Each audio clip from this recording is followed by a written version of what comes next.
the polarity of the neutron flow, locking you all in. Hello amazing viewers, and welcome to part 2 of ranking every single season finale of Doctor Who. And of course today we are diving into Classic Who. Yes, today we are literally going to be talking about all of the 26 seasons of classic Doctor Who's finale stories to each of the seasons. Now, this is the one I kind of knew some of it into my head. So when I was literally writing out this list, I was like, oh, I have to put this a bit higher and I have to put this one a bit higher. So now some stories I can't put above number 1 because I just absolutely love classic Doctor Who. Classic Doctor Who is the bomb. It is the holy Bible. So anyway, let's get into ranking every single season finale story of Classic Who. So we've got 26 seasons. So when the last video came up to about 29 minutes something, I think this is probably going to be a bit longer than the previous video. So I am hoping, if you have enjoyed that video, I'm hoping that you enjoyed it, and I'm hoping you stay tuned for this video. I don't know how long it's going to be yet. So let's get into it. In 26th place, we've got The Twin Dilemma, the finale to season 21. Now, even though season 21, it is my favourite Davison season, this finale leaves such a bad taste in people's mouths. And I can guarantee back in 1984, this would have left such a terrible taste in people's mouths, because after the departure of Peter Davison in the story prior to this one, in the case of Androzani, this was kind of added on so people didn't have to wait over 9 months to see the new Doctor in action. And the reason I say this one probably leaves people with bad taste, you've got the Sixth Doctor being very, very bad-tempered. He tries struggling his companion Peri. He does try and attack other people in this episode. I just don't really care for the Twin Dilemma. Now, I do like the creature, the Mentor, aka the big giant alien slug creature, Mentor, something like that. And I do quite like him, but in fact, I just don't like Colin Baker's performance in this episode. It just leaves such a very bad taste in people's mouths. And I think when people watch this back in 1984, they'll probably, I think this would have really had a load of consequences to go along with the story. So in 26th place, I've had to put The Twin Dilemma. Now, in basically 25th place, I had to put the finale to season 5, and that is, of course, The Wheel in Space. Now, The Wheel in Space, the reason it is basically 25th place, even though it is a Simon episode, it doesn't have that much connection because of it being missing. Now, I did watch this back in 2022, and I watched the Telesat reconstruction back on BritBox. And even though I did kind of give it a good review, comparing it to other season finales in the majority of Classic Who, I can't put it above anything else because of the Telesat reconstruction. If it was out on animation on the Steelbooks, I'd probably have to say, yeah, you know what, I'm going to give it a little bit more praise, but I can't because I just don't like the Telesat reconstruction. I honestly have to say, I do love episodes 3 and 6 because they do exist in the archive. I have to say that one. In 24th place, we have the finale to season 19, aka Time Flight. Now, some people put Time Flight at the bottom, but I have to say it's in 24th place because I still enjoy this story. I love Khalid. Shala, shalam, shalam, shali. I really love the Master, played by Anthony Ainley at this point, where he literally feels, no, Doctor, you never do understand. You never do. Ha ha ha ha ha ha ha. I honestly love Anthony Ainley. He is my favourite incarnation of the Master. So yeah, I had to. It's really bad I had to put one of his episodes, one of his stories, this low in the list because Anthony Ainley could have saved it. But Time Flight, there are just other stories I absolutely love over this story. I'm sorry to say that, but over in literally 22nd, 23rd place and onwards are episodes I absolutely do quite enjoy and absolutely brilliant. So yeah, in 24th place we have Time Flight. In 23rd place, now this one's probably going to get me shot.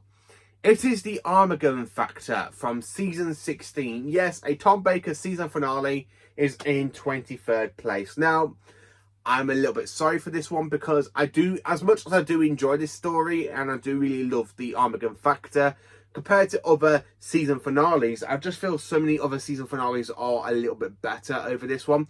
And of course, it is the last story to feature Mary Tam as Romana. But it does introduce us to Lyanna Ward playing the princess before Romana just basically randomly regenerated into the princess's body that we see in Destiny of the Dykes, and Lyanna Ward becomes Romana too. But the story itself is actually quite good. I love the Black Guardian. Doctor, you shall die for this. And I really like the Shadow as well, because the Shadow is such a good villain as well. So yeah, I do have to say, as much as I do like it, I have to put it a bit low because I just enjoy other season finales of Doctor Who above this one. And I'm sorry to say that one. In 22nd place, now we've got one that I absolutely do enjoy. It is the greatest show in the galaxy. Now, when you talk about classic Doctor Who, to me, I just love every single story, but there are some stories I can't really put a bit higher. The greatest show in the galaxy, I love the special edition that we got on the recent Blu-ray box set of Doctor Who The Collection. I honestly love the greatest show in the galaxy. It is just such a great, I love the fantastic special edition version with updated special effects on the eye. I love the fact when you got the 7th Doctor walking out of the psychic circus and it just explodes. I really like Mags. Mags is such a good character. But there are other stories, I have to say, that are good, other better season finales than this one. And I'm sorry to say that one. In 21st place, we have The Invasion of Time. So yeah, we have another Tom Baker story this low. And The Invasion of Time, it is a little bit better than The Armageddon Factor. I do personally enjoy this story more than The Armageddon Factor, because I really like the updated effects that we have on the DVD release, which I have got down here on this shelf behind the Blu-rays. Because if I literally move on, like some of these, you can actually see the DVDs behind them. So I do have it on DVD, and I do have the updated effects on the Blu-ray version. The Xantarans I do quite like. There are some bits I don't really enjoy, like the using a bit of an old hospital as the TARDIS console as the inside of the actual TARDIS, like the whole TARDIS basically. You go through the console room into this old kind of abandoned swimming bath or whatever it was called. I think it was an actual abandoned hospital. The Xantarans are quite good in it. I love the Gallifrey setting. That's the only thing I had to say about this one. I actually do quite enjoy the Gallifreyan section. I'm here to take my illegal right. What? I'm here to claim the entitlement of the presidency of the High Council of the Time Lords. I love the music as well. Doo-doo, doo-doo, doo. I really love the music when the Xantarans there literally try to smash through the president's door, and the Doctor literally does unlock it and then literally escape through the secret door that Barusa's got. So yeah, I do have to say, The Invasion of Time, it is a good story, but I just enjoy other ones above it. In 20th place, we've got one that I wanted to put a bit higher, but I couldn't. It is Revenge of the Cybermen, the finale to Season 12. Now, Season 12, it is my 4th favourite season of Doctor Who. So the fact this story is the season finale, and I had to put it a bit lower because I just enjoy other season finales over this one. It just kind of feels a little bit like, I don't know. I kind of want to put it above it, but because I just like Season 12, but I do like other ones over it. Now, I love the whole Nether Beacon setting where basically the Doctor has to go back in time and basically after the events of Skaro, he does try and get reunited with the TARDIS, and of course he does get back in time where Voga is literally, well, Nether Beacon's actually over Vogan, the planet of gold, and of course you got some very, very sassy type Cybermen coming through with the Cyber Leader. I love that shot with the Cybermen. You literally have the crew of Nether Beacon unconscious, and you just got the Doctor kind of like trying to sneak away, and the Cybermen come round and literally go like that. And I really just love Revenge of the Cybermen, but I had to put this one a bit lower because I do enjoy other stories over the Revenge of the Cybermen. I'm sorry to say that. 19th place, we have the finale to Season 20. Now, it kind of looks like how you think of it, because when people say, oh, the final story of Season 20 is actually the 5 Doctors. But I'm going to actually class this one as the finale to Season 20 because it's not the 5 Doctors. It is the King's Demons, because it is a fun little two-parter, and there was so many months gap between this story when it aired in March until November when the 5 Doctors came out. And then, of course, when you think of the King's Demons, it's a fun little two-parter.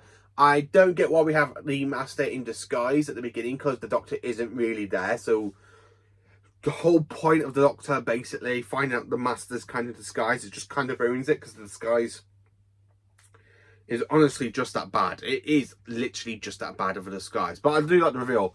Oh, my dear Doctor, you have been naive. I love the sword fight between Anthony Ainley and Peter Davison in the story. It is just such a great opportunity, and I just absolutely love the story myself. It's such a great filming location. I love that castle setting they used in it. It's honestly brilliant.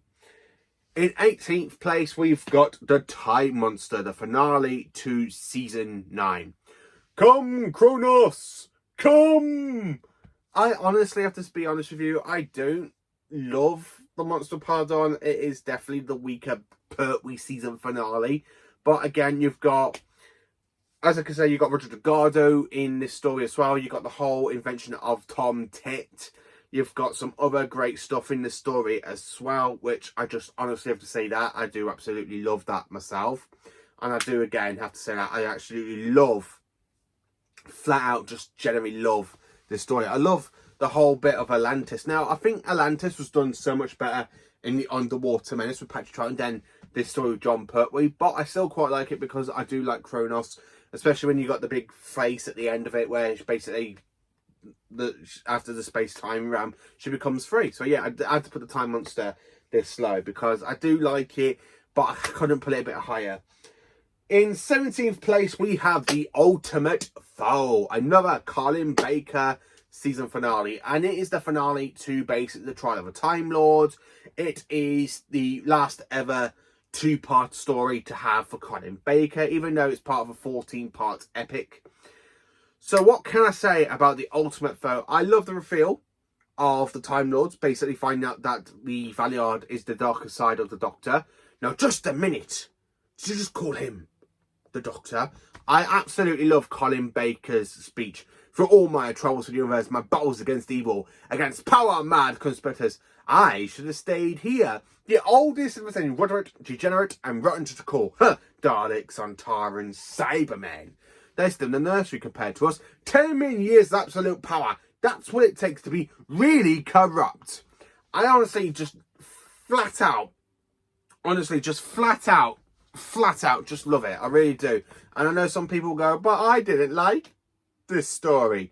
I absolutely love the fact when you got the Valeyard trying to kill everybody in the court scene and the Doctor goes, well, if you ravel this up, surely I can unravel it.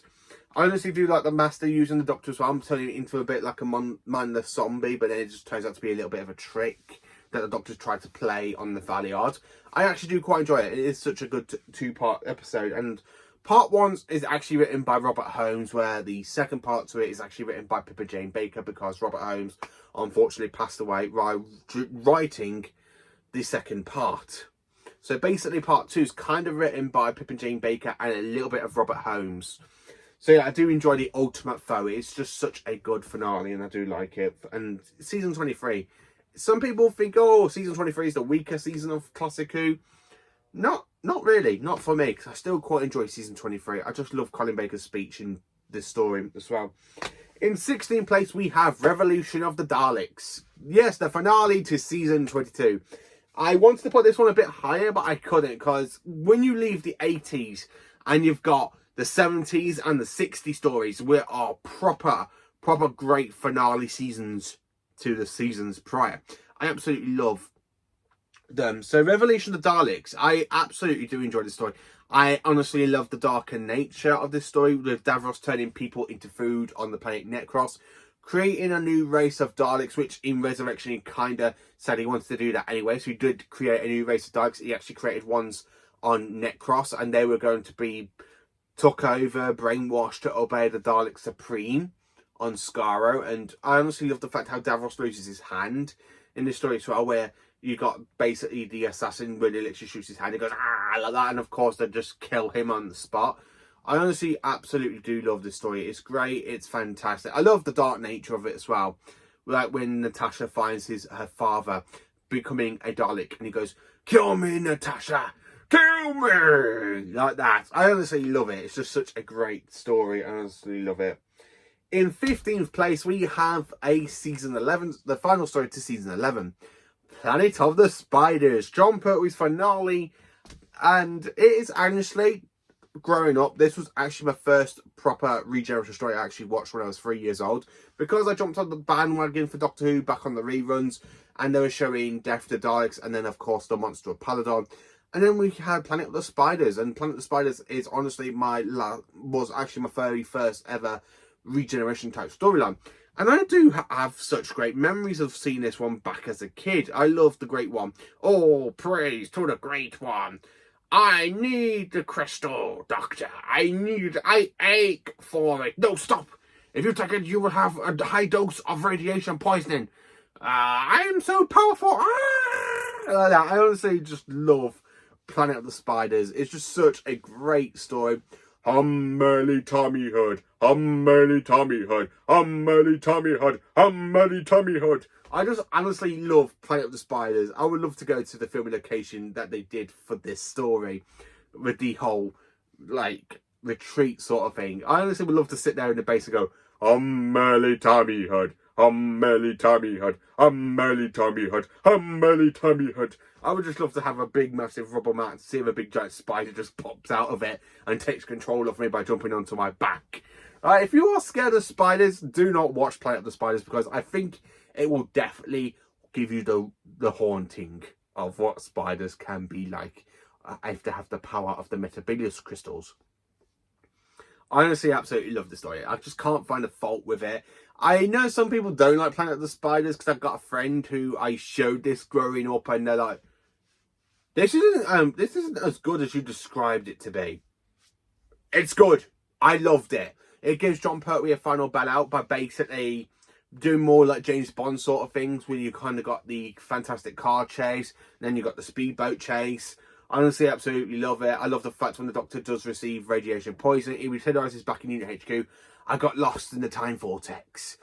The TARDIS brought me home. And he just collapses. I love the speech where he goes, a tear, Sarah Jane. No, don't cry, don't cry.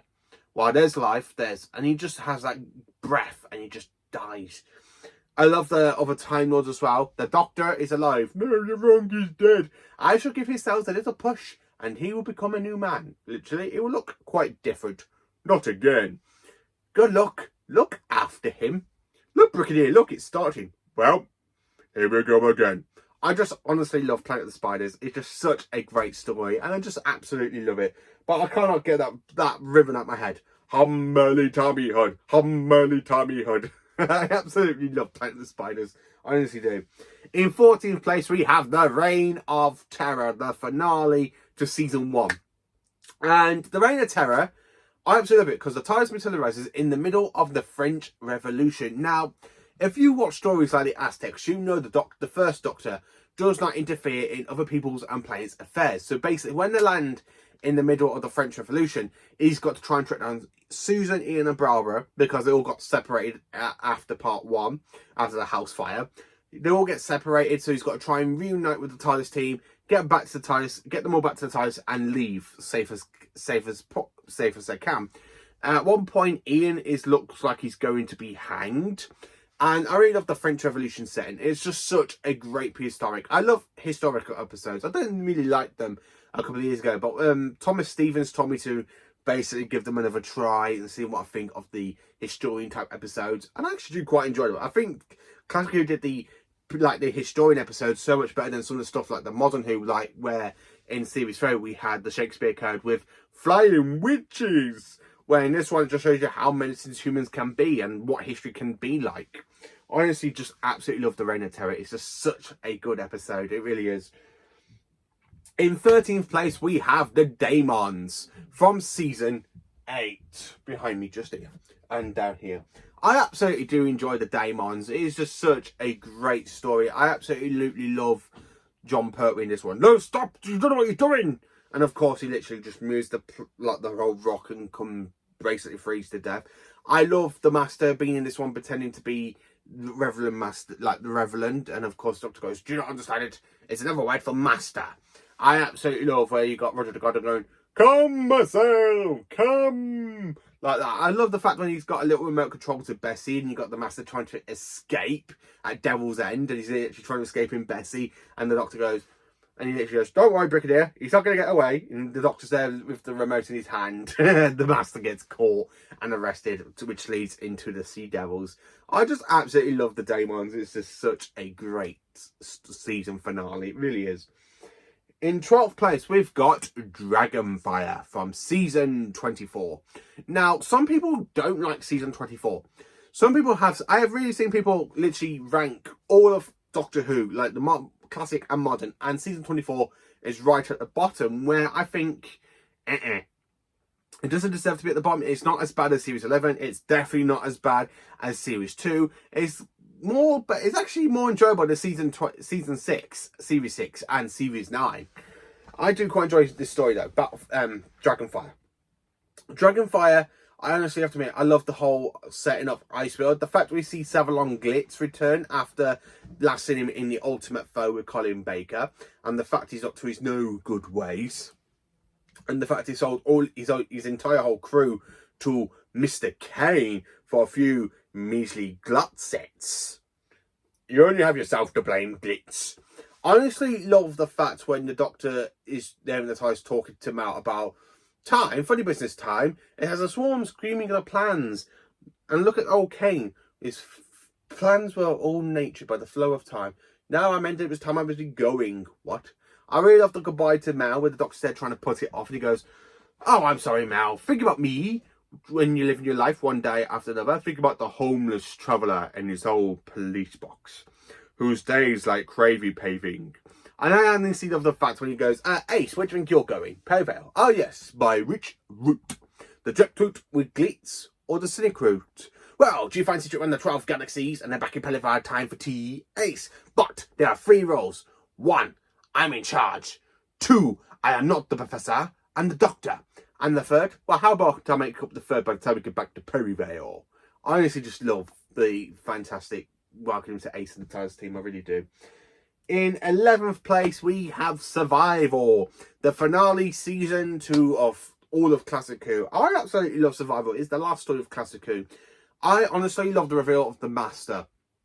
Honestly, when you have the man showing his eyes, literally like the green eyes, because he's been infected by the cheetah virus, and you hear him go, "Ah," I knew straight away it was Anthony Ainley, because it's just that voice Anthony Ainley had. And I absolutely love his performance. It's not as much like it is in Time Flight and some other stories. I honestly love Survival. It's just a great story. Survival of the fittest. You can use one finger as a deadly weapon. I honestly just love Survival. I love the Cheetah Planet as well. If we fight like animals, we die like animals. I honestly just flat out love Survival. It's just such a good story, and it's one of my favourite season finales. And of course, if you know my whole Doctor Who ranking series, you know season 26 is actually my 2nd favourite season of all time. But I had to put Survival a bit lower because I do enjoy other stories over Survival. Now, of course, we're into my top 10. So yeah, my top 10 favourite Doctor Who season finales from Classic Who.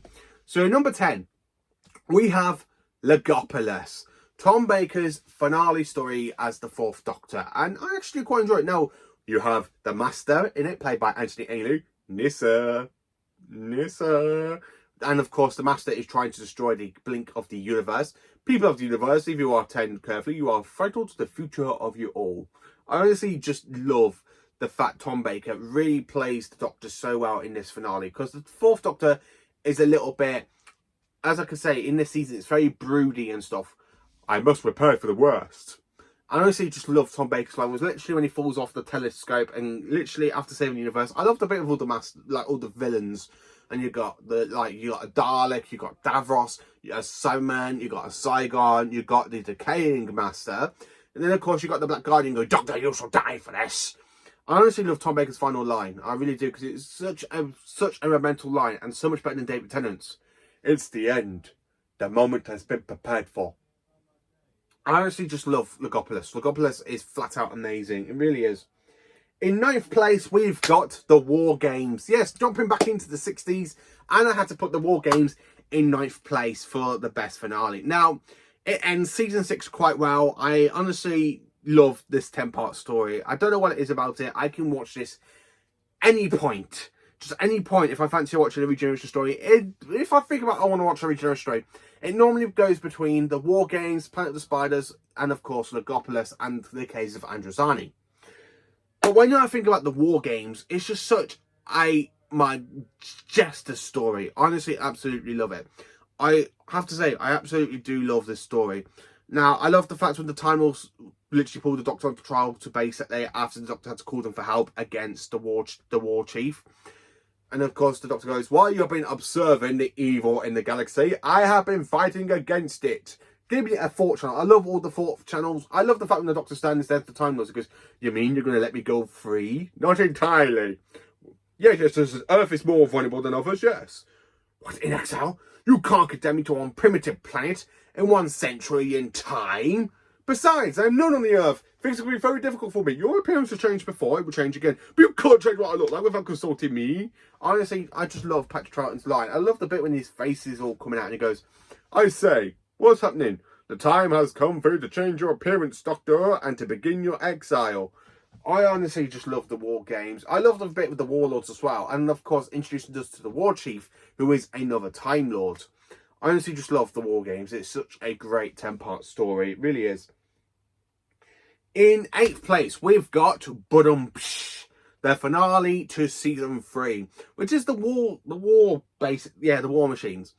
I honestly love the War Machines. It's just such a great 4-part story. Yes, we get rid of Dodo, my least favourite companion of all time. I really am not a big Dodo fan. I honestly don't think Dodo is such a good companion. And the fact she leaves literally after episode 2 is actually quite good. I really love Broton as well. The Doctor who is quiet. Like that. I really love Brotan's voice. Hartnell gives us such a great performance. I love that shot. I don't know how they shot that scene when you've got all the soldiers basically running past the Doctor and the Doctor's just there being like he won't be intimidated for the very first time. He's there walking up to it, literally going like that. I honestly flat out love it. I honestly do love that scene. The scene itself is just perfect. I honestly love that scene. In 7th place, we have the Time Middler. Yes, the finale to season 2, my favourite Hartnell season, and I love the Time Middler. Time Middler, oh, I love it. I love the fact we are set in 1066, just a few days before the Battle of Hastings. I love the Meddling Monk. God, I love the Meddling Monk. And I love how he's basically trying to manipulate the events that basically William the Conqueror loses the Battle of Hastings in 1066. But I honestly have to say, I absolutely love the actor that plays the monk, the Meddling Monk. He's honestly brilliant. And William Hartnell is such goods in this story as well. So yeah, I had to put the Time Middler in 7th place. In 6th place, jumping into Tom Baker, we have Shada. Yes, we have Shada. Now, we are literally at the filming location work at Cambridge. And I just honestly flat out love Shada. I don't know what it is about it. I love the fantastic version when it was released back in 2017 on the Blu-ray Steelbook, which I've got up here in my Steelbooks. So basically, I've got Shada quite a few times in my collection because I've got it on the Steelbook. I got the Season 17 box set here. I got the standard Season 17 box set here in my collection. And I got it twice on DVD. And I got it on VHS as well. I just absolutely love Shada. It's absolutely brilliant. Now, I love the VHS version because it literally has like Tom Baker describing what happened in the story, but like behind the like linkages like we'd have on some of the audios. And I love when Tom Baker goes, Shada, the story that was never broadcast because it was never utterly finished. I honestly just love Shada. It's just such a great story and honestly brilliant and amazing. I honestly do love it. It is brilliant and I do love Shada. So in 5th place, we have the Green Death from season 10. I absolutely love the Green Death. It is honestly my favourite season finale for Jon Pertwee. After basically you get to see what one I got, because I got another Pertwee story a bit higher up than this one. The Green Death. Now some people look at it, it's the one with the giant maggots. Yes, it is, and it does kind of show you what happens in our environment if we do not look after what we do in it and what basically we're doing with global chemicals. I honestly love the fact the Doctor gets the ties to manage to go to basically Metebelis 3 after trying for basically nearly a whole season to get to Metebelis 3. It literally took him from, what, Carnival of Monsters, and he tried in, and of course he does try in, and then of course he finally gets to go there, and that's when he picks up the crystal that literally has become part of the storyline for Planet of the Spiders. I honestly just love the giant maggots, and this is Katie Manning's last story as Jo Grant, and it is magnificent. I honestly just love this story so much. It is brilliant. In fourth place, we have The Evil of the Daleks, the finale to season 4. Now, The Evil of the Daleks, it is a good 7-part story. Now, thank you to the animation team to bring this out to us back in 2022. I flat out loved it. I really do absolutely love the story. The fact we see the Emperor Dalek. I love the fact we have the Dalek Fractor that basically gets put into 3 Daleks after the human factor, and it leads into a little bit of a Dalek civil war on Skaro, and basically we think that's the end of the Emperor Dalek, but the Emperor Dalek does come back in series 1 with Christopher Eccleston, or season 27. I honestly just flat out love it. It's just such a great story. Do not fight in here. I love Patrick Troughton. I really do. Doctor, now do you understand? Oh, yes. Yes. And this is what the Doctor does a little bit of the 7th Doctor. He manipulates his companion, Jamie, to basically, just so he can actually use Jamie to help find the human factor against the Daleks, you know. I honestly love the fact how he literally manipulates Jamie, a bit like how the 7th Doctor manipulates Ace. And that's the one thing I love about the Classic Who.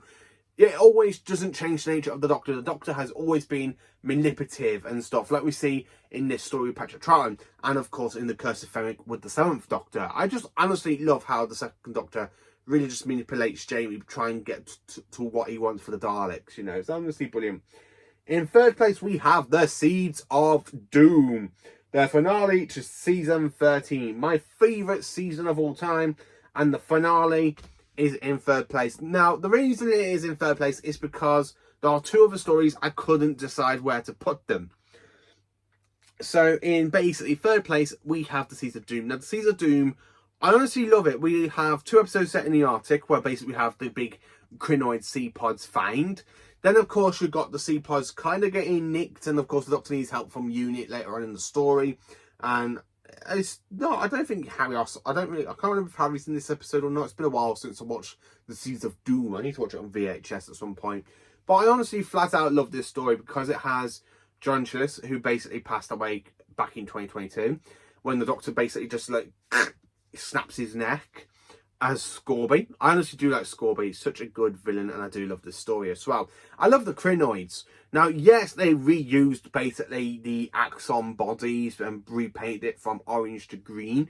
But when you see that great big fantastic crinoid just walking in the actual episode, it is just brilliant, and it's so atmospheric. And it's one of the reasons why I love season 13. It really is. In 2nd place, we have Inferno. Yes, I had to put Inferno in 2nd place because I honestly think it is a good season finale for Classic Who, and it's honestly brilliant. Set in a parallel universe, and of course the reason it's set in a parallel universe is because the Doctor tried to use basically power from the factory, and he ends up basically in trying to get the TARDIS to work so he can try and leave our planet. And then of course he ends up in the parallel universe where basically he meets Colonel Stewart, basically, who is the leader of the Renegades, not UNIT. We've got a different version of basically Liz Shaw. I love the ending as well, where the Doctor calls him, "Goodbye, Liz, I shall miss you. Brigadier, you pompous buffoon."